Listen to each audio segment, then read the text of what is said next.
గురుభ్యో నమః. శ్రీమాత్రే నమః. జాతక చక్రములు ముఖ్యముగా పరిశీలించున్నప్పుడు జ్యోతిష్కుడు కానీ లేక జాతక చక్రము పరిశీలించడానికి తీసుకెళ్ళినటువంటి మలనాటి వారు కానీ జ్యోతిష్కుడితోనూ ముఖ్యముగా చెప్పేది కుజ దోషము ఉన్నదా అని ఒకసారి పరిగణలోకి తీసుకోమంటూ ఉంటారు.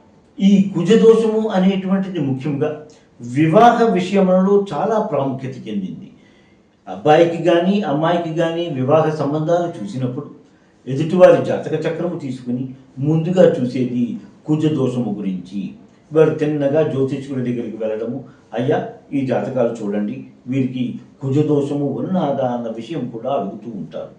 కుజ దోషము గురించి అందరికీ పరిజ్ఞానం అయితే ఉండదు, కానీ ఆ కుజదోషం అన్న పేరు మాత్రము ప్రతి వారికి తెలిసే ఉంటుంది. ఈ కుజదోషము ఉన్నది అనగానే వివాహ సంబంధాలను పరిగణలోకి తీసుకోకపోవడము, లేక వాళ్ళ అబ్బాయికి కానీ అమ్మాయికి కానీ ఉంటే ఇతనికి వివాహం అవదేమో అనేటువంటి ఒక ఆందోళన చెందుతూ ఉండడము అనేటువంటిది కనిపిస్తూ ఉంటుంది. నిజానికి కుజదోషము అంటే ఏమిటి అన్న విషయాన్ని మనము తెలుసుకోవడానికి ప్రయత్నం చేద్దాం. మనలో చాలామంది మన జాతక చక్రమును కానీ లేక ఇతరుల జాతక చక్రమును కానీ చూసే ఉంటారు. అందులో ముఖ్యంగా 12 గడులు ఉంటాయి అన్నది మనందరము చూసే ఉంటాం. ఈ గడులని జాతకం విషయంలో గృహములు అంటాం. అంటే ప్రతి వాణ్ణి జాతక చక్రములోనూ కూడా 12 గృహములు ఉన్నాయి.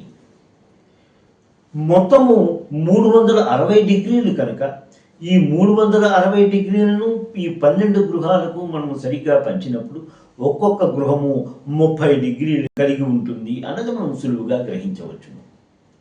ఈ గృహాలకి ఒక్కొక్క గృహానికి ఒక్కొక్క పేరు మనం చాలా మటుకు వినే ఉంటాము, తెలుసుకుంటాము కూడా. మేషరాశి అని, వృషభ రాశి, మిథున రాశి, కర్కాటక రాశి, సింహరాశి, కన్యా రాశి, తులారాశి, వృశ్చిక రాశి, ధనస్సు రాశి, మకర రాశి, కుంభరాశి, మీనరాశి అని 12 రాశులకు పేరు. నవగ్రహాలు మనందరికీ తెలిసి ఉన్నవే కూడా. ఈ నవగ్రహాలు కూడా ఈ 12 రాశులలో ఉన్నట్టుగా జ్యోతిష్కులు పరిగణిస్తూ ఉంటారు. అది ఏ ఏ గృహములో ఏ ఏ గ్రహములు ఉన్నాయి అన్న దాన్ని బట్టి వారి యొక్క జాతక చక్రమును విశ్లేషించడం జరుగుతూ ఉంటుంది. అది అంతా ఒక పెద్ద సబ్జెక్ట్. లగ్నము అన్న పేరు కూడా వినే ఉంటాము మనము. రాశి లగ్నము అనేటువంటిది.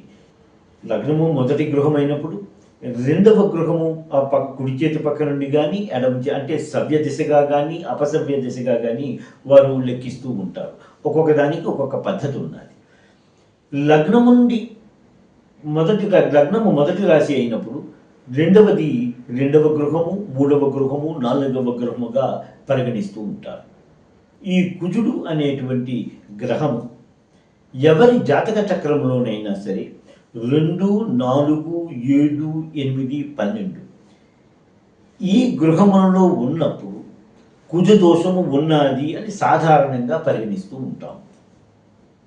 ఇది లగ్నము నుండే కాకుండా రాశి నుండి కూడా, అంటే రాశి అంటే చంద్రుడు ఉన్న గ్రహము నుండి లేక సూర్యుడు ఉన్న గృహము నుండి, కొంతమంది గురుడు ఉన్న గృహము నుండి అలాగా వాళ్ళు పరిగణిస్తూ ఉంటారు. ముఖ్యంగా లగ్నము కానీ చంద్రుడు ఉన్న గృహం నుండి కూడా పరిగణిస్తూ ఉంటారు.